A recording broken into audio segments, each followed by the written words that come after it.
மோடி அரசின் முதல் 15 நாட்களில் நீட் தேர்வு முறைகேடு, ரயில் விபத்து உட்பட 10 விரும்பத்தகாத சம்பவங்கள் நடந்து உள்ளதாகவும், ஆனால் பிரதமர் ஆட்சியை காப்பாற்றுவதிலேயே கவனம் செலுத்துவதாகவும் காங்கிரஸ் எம்பி ராகுல் காந்தி குற்றம் சாட்டியுள்ளார். மூன்றாவது முறையாக அமைந்துள்ள பிரதமர் மோடியின் அரசு குறித்து எக்ஸ் தளத்தில் கருத்து தெரிவித்துள்ள காங்கிரஸ் எம்பி ராகுல் காந்தி, என்டிஏ கூட்டணி அரசின் முதல் 15 நாட்களில் 10 விரும்பத்தகாத சம்பவங்கள் நடந்துள்ளதாக சுட்டிக்காட்டியுள்ளார்.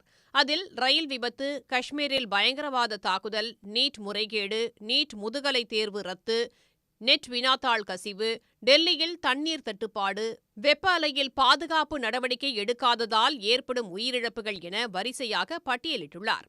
உளவியல் ரீதியாக பிரதமர் மோடி பின்னடைவில் இருப்பதாகவும், அரசாங்கத்தை காப்பாற்றுவதிலேயே மும்முரமாக இருப்பதாகவும் ராகுல் காந்தி சாடியுள்ளார்.